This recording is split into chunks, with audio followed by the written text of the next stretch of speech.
조 바이든 미국 민주당 대선 후보가 현지 시간 7일 대통령 선거에서 승리했다고 외신들이 보도했습니다. 바이든 후보는 핵심 경합주에 피말리는 박빙 승부 끝에 대선 개표 5일째 선거인단 과반을 확보하며 어렵사리 승자 타이틀을 얻은 것입니다. 현지 연결해서 자세한 소식 알아보도록 하겠습니다. 김동석 미주 한인 유권자 대표 연결돼 있습니다. 나와 계십니까? 네, 안녕하십니까? 네, 바이든의 승리가 확실시됐다는 보도는 며칠 전부터 나왔고요. 어제는 바이든 후보가 대국민 연설까지 했습니다. 하지만 결국 승리의 쐐기를 박은 건 펜실베이니아였죠. 그렇습니다. 이 미국 국민 전체가 한 3일 동안 네바다, 애리조나, 조지아, 펜실베니아 네 군데의 대표가 지연되고 또 개표하는 상황을 알리지 않기 때문에 깜깜하게 막판을 기다리고 있었는데요. 펜실베니아 토요일 날 오전 11시 반에 20명의 선거인단을 253에 보태면서 270 매직 넘버를 넘어서서 46대 대통령 당선 확정됐다라는 뉴스가 크게 터졌습니다. AP가 먼저 쓰고 CNN이 대거 보도를 하면서 거리는 축제입니다. 첫째는 시민들이 드디어 확정이 됐다라는 안심하고 안도하는 이런 분위기를 연출하면서 펜실베니아가 이러한 뉴스를 만들어내고 말았습니다. 네. 지금 현지 분위기 궁금한데요. 현지 분위기가 어떻습니까? 일단 나흘 만에 이런 적이 없었죠. 미국에서 대통령 선거 끝나고 이렇게까지 지연된 적이 없었는데 일단은 대통령 선거 결과 확정됐다라는 소식에 안도감을 나타내고 있는 분위기고요. 그 다음에 그 대개 대도시 도심지에서 바이든 지지자들이 준비하고 있다가 굉장한 환호를 하는 모임들이 곳곳에서 일어나고 있습니다. 점점 오후에 들으면서 이러한 그 축하객들이 모여들고요. 아마 오늘 저녁에 각 도시권 내에서는 굉장한 축제 분위기가 이어질 거가 아닌가. 이런 게 지금 미국의 일반 시민, 국민들 분위기입니다. 네, 말씀하신 것처럼 바이든 후보 지지자들은 현지 시각으로 오늘 밤이 축제 현장이겠지만 트럼프 지지자들의 반발도 만만치 않을 것 같습니다. 선거 전부터 우려됐던 폭력 사태도 이미 현실화한 상황인데요. 오늘 바이든 후보 당선 보도 이후 이와 관련한 폭동이나 약탈 소식도 전해지고 있습니까? 크게 충돌이 돼서 어떠한 큰 소동이라는 뉴스는 아직까지는 없습니다. 한 3일 이상을 끌었기 때문에 좀 분위기가 좀 누그러진 부분도 있고요.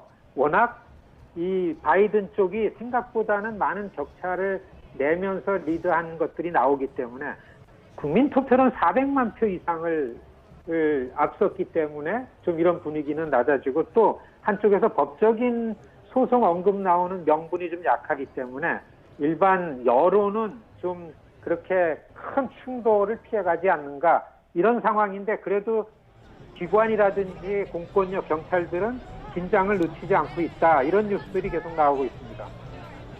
네. 외신의 바이든 승리 속보가 전해진 이후 트럼프 대통령은 불복 의사를 밝혔습니다. 이번 선거가 전혀 끝나지 않았다. 바이든 후보가 서둘러 거짓 승자 행세를 한다. 이렇게 말을 했는데요. 이 같은 움직임에 대해서 시민들의 생각은 어떨까요?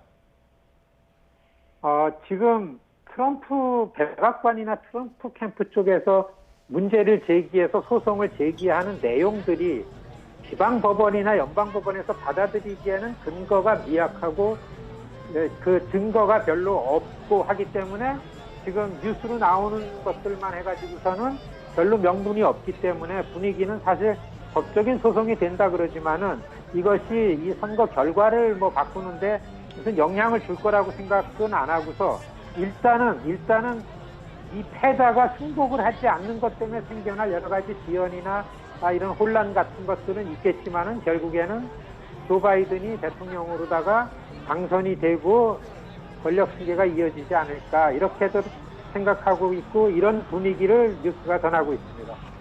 네, 사실 올해 초만 해도요. 트럼프 대통령이 재선에 성공할 거라고 보는 의견이 지배적이었습니다. 그런데 이렇게 선거 직전에 민심이 돌아선 건 아무래도 코로나19 영향이 크다고 봐야겠죠? 그렇습니다. 올 초에 팬데믹이 오기 전까지는 미국의 호전된 경제 때문에 트럼프 대통령 재집권 그냥 아무 일도 아니겠다 이렇게 있었는데 이 코로나 바이러스 상황 때문에 미국이 혼돈 겪고 굉장한 피해 사망자가 나고 이거에 대한 대통령 리더십이 대처를 잘못하는 거에 대한 민심 위반에서 오고 이런 상황에서 실시되고 있던 우편 투표라는 것 때문에 투표율이 올라가고 이런 상황에 몰려서 급기야는 이 트럼프 대통령이 그 대선에 실패하는 이런 상황이 됐는데 아마 이번 선거에 트럼프 대통령은 이 팬데믹 상황에 대해서 굉장히 원통하게 생각하고 있지 않을까 이렇게 짐작이 됩니다. 예. 바이든 당선인이 넘어야 할 관문 중에는 트럼프 대통령이 건 소송이 있습니다. 현재 소송은 전방위로 펼쳐지고 있는데요. 미시간과 조지아주 건은 1심 법원에서 기각된 상태지만 펜실베니아주에서는 일부 유리한 판결도 나온 듯합니다. 자, 그래도 대세에는 영향이 없겠죠? 네, 가장 중요한 부분이 펜실베니아인데요. 펜실베니아의 사무엘 엘리토 대법원장이 좀 명령을 내렸습니다. 투표 당일날 이후에 들어오는 우편 투표는 따로 관리해서 개표를 해라 라고 했는데 소송에 대해서 그런 명령을 내렸는데 사실 펜실베니아는 투표날 당시에 들어온 것까지만 개표한 것서부터 바이든이 앞서기 시작했기 때문에 이러한 문제 제기에 대해서 그 당선 이기고 지는 데는 영향을 안 주겠다. 사실 이러한 조건을 갖고 소송한 것들이 여러 가지 있기 때문에 이번 트럼프 쪽에서 제기하는 소송이 결국에는 대법원에서 판결을 하고 받아들이기는 좀 어렵지 않겠는가 이렇게들 전망하고 있습니다. 네, 이제 관건은 트럼프 대통령의 입지가 좁아지고 있는 것 아니겠습니까? 공화당뿐 아니라 이제는 캠프 안에서도 현실을 받아들이자 이런 목소리가 나온다고요. 지금 조 바이든 당선자 캠프에서는 벌써부터 공화당 유력 인사들, 지금 공화당 캠페인 했던 사람들과 물밑 접촉이 있다는 뉴스가 계속 나오고 있습니다.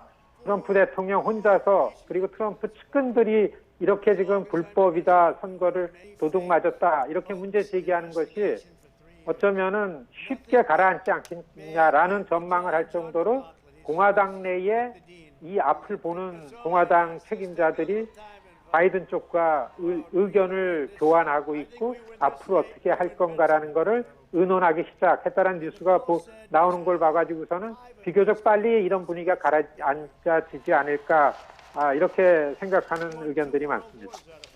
네, 바이든 후보가 이번 대선에서 승리했다는 외신 보도를 전해드리기까지 정말 오랜 시간이 걸렸습니다.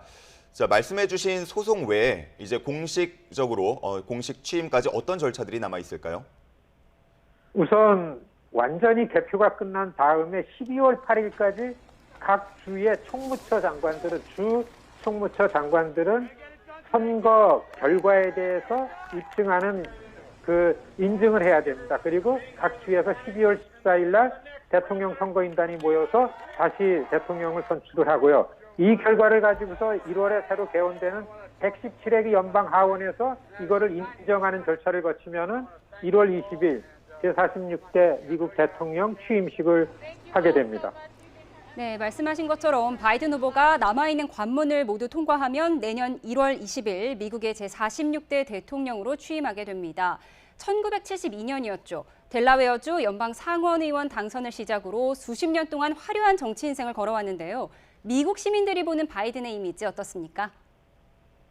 친근감 있는 후보죠. 서민 출신이고 뭐 그렇게 그다지 권위 있고 그렇게 정치를 해오지 않았기 때문에 그리고 조 바이든이 갖고 있는 가족의 가치라는 거에 굉장히 가깝게 하기 때문에 이전에 트럼프 대통령과는 극명하게 이미지가 대조되기 때문에 특히 시민들을 편안하고 안정되게 하는 대통령의 이 리더십의 행태이기 때문에 시민들은 반기고 많이 가깝게 생각하게 되고 이미지 측면에 있어서는 서민의 대통령이고 시민의 대통령이다. 이렇게 모두들 판단하고 받아들이고 있습니다. 네, 한인 사회에 미칠 영향도 궁금해지는데요. 한인 사회에서는 바이든 후보의 당선을 어떻게 보고 있습니까? 안심했습니다. 트럼프 대통령의 반인인 정책 때문에 한인 사회뿐만 아니라 이민자들이 얼마나 공포스럽게 4년을 견뎠는지 모릅니다. 더 중요한 거는 트럼프 대통령 4년 동안에 인종주의자들, 백인 우월주의자들이 무장을 하고 거리를 활보했습니다.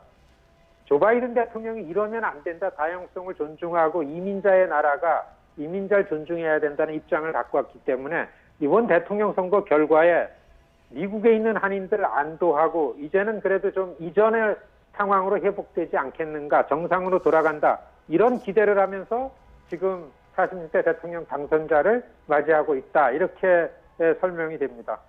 네, 한인 사회가 안도하고 있다고 말씀해 주셨는데요. 부통령 후보인 카멀라 해리스 상원의원은 미국의 첫 여성 부통령이자 흑인 또 아시아계 부통령이 되는 새 역사를 쓰게 됐습니다. 이 부분이 우리 한인 사회에도 특별한 의미가 있겠죠? 미국 최초의 한인 여성 연방하원이 탄생했습니다. 한국계 흑인 의원입니다. 카멀라 해리스는 인도계 흑인입니다. 미국 내에 이러한 모습의 이민자들이 리더십을 발휘하고서 지금 이 미국을 리드해 나가는데, 카멀라 해리스의 최초의 여성 부통령은 아시안 이민자들, 유색인종들한테는 특별한 의미가 있고 굉장한 이 미국에서의 이 자신감을 주는 이런 의미가 있다고 하는 아주 역사적인 사건이라고 이렇게들 반기고 있습니다. 네, 말씀 감사합니다. 지금까지 김동석 미주 한인 유권자 대표 연결해서 현지 분위기 알아봤습니다.